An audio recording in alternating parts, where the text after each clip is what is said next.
In Orthodox Judaism, there are people who are core to the life of a particular synagogue, who you might say are very serious and diligent in their orthodoxy.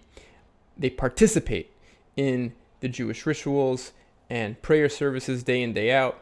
But for many more people who are adjacent to Orthodox Judaism, those rituals and the synagogue and the rabbi is the person that you turn to in a time of crisis. And for many people, their relationship with Judaism is anchored. It's there as a kind of a refuge. And so, because of that, it seems to me that the core prayer of Orthodox Judaism, the prayer which seems to occupy the most psychological space, the most psychological weight, is in some ways perhaps the most well known, is the Kaddish.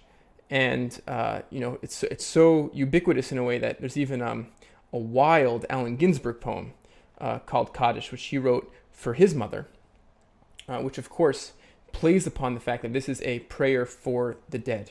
This is the prayer that we recite in the memory of someone who is close to us and who passed. Often, people with almost no connection to Judaism will attend synagogue and recite the Kaddish to fulfill the dying wish of a loved one. One of the things that makes this prayer so unique is that it's recited by the mourner, his or herself. And so a not uncommon experience for someone who attends enough synagogue services is the experience of being in a large congregation, and at a certain point, when it's time to recite the Kaddish, you hear the voice of a child, for example. And the whole congregation is silent as the child recites that text. And it's a notoriously difficult text. It's an Aramaic text. The text of the Kaddish goes like this in Aramaic. Yitkadal v'yitkadash me'rabah be'alma di verach yirute ve'amlich machute b'chayachon uvyomechon uvchaye dechol beit Yisrael. And it continues from there. It's a fairly long text, but that's the beginning. And the translation of this text, which of course, as I said, is recited over the dead, is, quote, glorified and sanctified be God's great name throughout the world, which he has created according to his will. May he establish his kingdom in your lifetime and during your days and within the life of the entire house of Israel, speedily and soon, and say Amen. May his great name be blessed forever and to all eternity, blessed and praised, glorified and exalted, extolled and honored, adored and lauded, be the name of the Holy One, blessed be he, beyond all the blessings and hymns, praises and consolations that are ever spoken in the world, and say Amen. May there be abundant peace from heaven and life for us and for all of Israel, and say Amen. He who creates peace in his celestial heights, may he create peace for us and for all of Israel, and say Amen. One of my favorite poets of all time is Yehuda Amichai. Yehuda Amichai died in the year 2000, and he emigrated to Palestine from Germany prior to the outbreak of World War II. And he was part of those forces that fought in the War of Independence in 1948, and he fought in subsequent wars. He served in the Sinai War and in the Yom Kippur War. And he's considered widely to be Israel's most famous and perhaps most celebrated poet. Yehuda Amichai wrote all sorts of poetry. He also wrote some works of fiction, which I haven't read yet. And one of the things that he did very powerfully in some of his poems is he problematized this question of Jewish memory.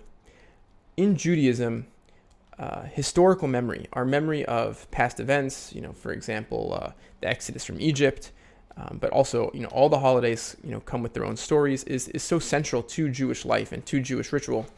And that sense, that, burden, you might say, of memory is even more accentuated with the centrality of the Holocaust in modern Jewish life and in the modern Jewish memory, and also in Israel, the memory of the wars, the memory of those soldiers who died, and you can't walk, down any street in Israel without seeing, some plaque for a fallen soldier or for some event, that happened. And Amichai problematized that. He investigated that. A poem called "And Who Will Remember the Rememberers?" Verses for Memorial Day, a psalm of remembering for the war dead. The generation of memory veterans is dying out, half at a ripe old age, half at a rotten old age. And who will remember the rememberers? How does a monument come into being? A car goes up in a red blaze at Shar Haggai, a car burnt black, the skeleton of a car, and next to it, the skeleton of some other car, charred in a traffic accident. On some other road, the skeletons are painted with anti-rust paint, red like the red of that flame. Skipping a bit. What is the correct way to stand at a memorial ceremony? Erect or stooped? Pulled taut as a tent, or in the slumped posture of mourning? Head bowed like the guilty, or held high in a collective protest against death? Eyes gaping frozen like the eyes of the dead, or shut tight to see stars inside? And what is the best time for remembering? At noon, when shadows are hidden beneath our feet, or at twilight, when shadows lengthen like longings that have no beginning, no end, like God? And he goes on this way. Yehuda Amichai's war experience is central to his poetry. He wrote all sorts of poems. He even wrote many tender love poems, for example. But even in those love poems, there's a tendency for war imagery, images of militaristic utensils or even carnage to sort of seep through. It's as though he saw the world through the lens of that trauma. When he writes about war, he writes in a way which is sort of clear-eyed, you might say, apolitical in some sense, but he's also very clear about the inhumanity of war, and he uses very provocative language even when describing his own military operations. When he addresses his poetry to the other, which is to say the Arabs or the Palestinians that he saw around him or that he fought against at times, he does it with a deep sense of their humanity and a deep sense of that divide, that otherness. He saw in the Palestinian experience a mirror to his own Jewish experience of exile and of loss. In Jewish memory, of course, that emanating from the Holocaust and other stories of exile in Jewish history. And he saw a reflection of that in the experience of the average Palestinian that might be walking the streets of Jerusalem. Yehuda Amichai had a very fascinating, wonderful, and complex relationship with Judaism. He shrugged off the requirements, the Orthodox Jewish lifestyle of his parents at a young age when he emigrated to Israel. But his poetry is steeped in the images and in the texts of the Jewish tradition, of the Old Testament.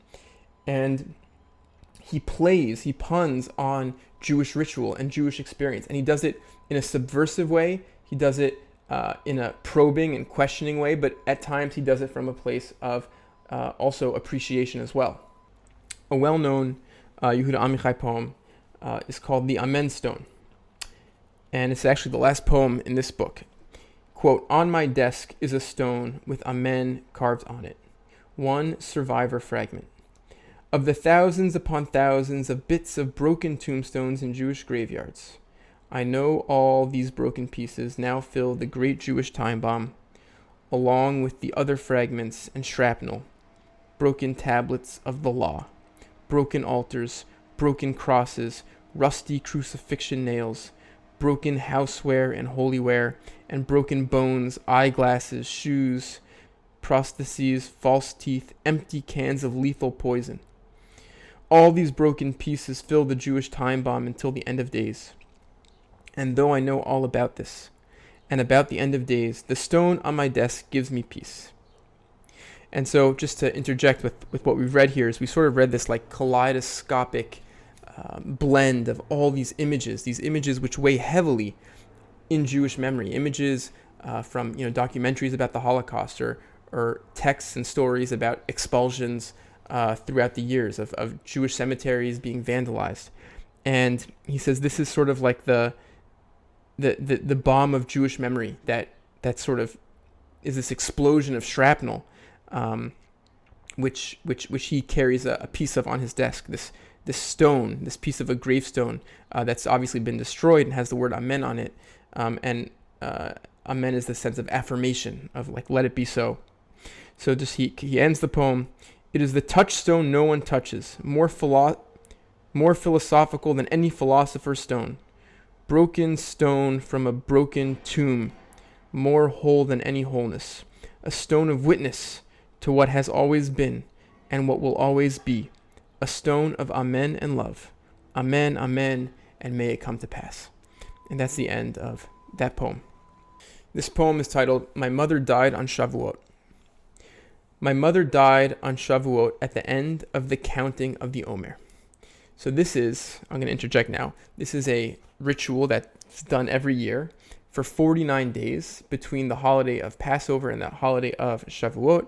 Orthodox Jews will recite a blessing, and they will count the days between one holiday to the next, 49 days, 7 weeks. And so he says, my mother died at the end of a counting, at the end of this period of 7 weeks of counting. She died right at the end. He continues, her oldest brother died in 1916. He fell in the war. I almost fell in 1948. And my mother died in 1983. Everyone dies at the end of some counting, long or short. Everyone falls in a war and deserves a wreath, a ceremony, an official letter. And I'll interject, this is sort of an example of the way Yehuda Amichai really sought to blur the lines between war experience and everyday life, as if he saw in his military experience something fundamental, something basic, something universal to all of human experience. He says everyone falls in a war and deserves a wreath. Of course, the war he means there is the war of your human life, of being a human being on this planet. When I stand at my mother's grave, it's as if I'm saluting. And the hard words of the Kaddish are like a gun salute into the bright summer sky. The poem continues, but I just love that line. The hard words of the Kaddish are like a gun salute into the bright summer sky. Of course, his mother didn't serve in any army. She doesn't get a military burial with a gun salute. But the Yit Kadal v'Yit Kadash Shemei Rabbah, that hard Aramaic staccato for Yehuda Amichai is her gun salute. Another poem about his mother is First Yartzeit. Yartzeit is the commemoration. It's a year after someone dies, or every year after someone dies, the date that the person died is commemorated with this Yartzeit commemoration. So he says, quote, my mother's first Yartzeit far from Jerusalem among the green islands of Western Canada. Forgetful water and remembering water mingle at the shore. High tide and ebb tide are also a continuous flow. I'm skipping a bit now. Here beneath myriad trees and myriad clouds that have joined me for a minyan, I say Kaddish. So he sort of sets the scene of where he is. He's in Canada, commemorating the death of his mother. He found a minyan, which is to say a quorum of people to recite the Kaddish. And he continues with some commentary about the Kaddish now. He says, one can say Kaddish in any place, and one can say Kaddish even after the resurrection of the dead. And that's an amazing statement. And he's giving commentary about the nature of Kaddish, and it's an example of the way Talmud scholars, rabbis, love to explore the implications of Jewish law to the most extreme places. You know, they would test sort of theories of Jewish jurisprudence in these hypotheticals. You know, what laws are going to be applicable after the resurrection of the dead? What laws are going to be applicable in Messianic times? Things like that. And so he says, according to this, particular opinion that he's citing here, we would say the Kaddish even after the resurrection of the dead. And so he imagines that scene. Even should my mother sit opposite me at the table, little and bent, I would still mourn her death before her eyes and say Kaddish to her ears. And that's such an amazing line. It's such an amazing image, which I find very haunting, of taking this legalistic notion, this sort of thought experiment very seriously, and imagining reciting the prayer of the dead to your mother's face after she's been resurrected. Names in other days and in our time is a long poem which is autobiographical. Yehuda Amichai goes through episodes of his childhood, and he talks about different scenes and different people who died in his life over the years. And he tells the story of this girl named Ruth. And Ruth was a young girl from Germany that he knew as a child. I believe she was 13 when they were separated.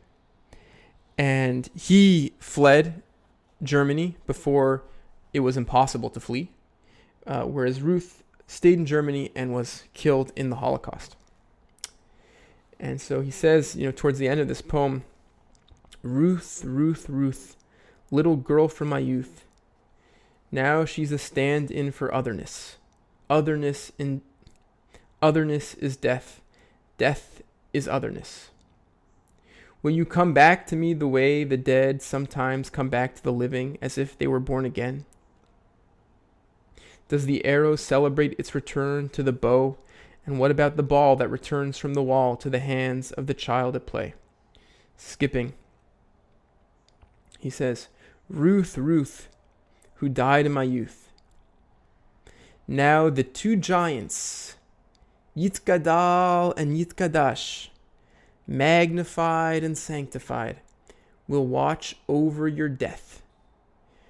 Right? What he's saying there is the two giants, those two words, the first words of the Kaddish, those giants of the Jewish liturgy, they will watch over your death. They will watch over your death. In place of the two other giants, which is to say these two other famous lines, famous words from Jewish liturgy.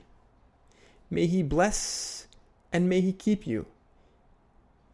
Yivarechecha v'yishmerecha. This is another part of Jewish liturgy, which we say once a week or so, depending on the custom of the synagogue, which is about, may God bless over you. It's a blessing certainly over the living. He says, those two giants, Yitkadal and Yitkadash, will watch over your death in place of the other two giants. May he bless you and may he keep you who failed to watch over your life. Ruth, Ruth, thy hallowed name, magnified and sanctified, right? That's Yitkadal, Yitkadash again. It's the same lines of the Kaddish. His hallowed name, thy name.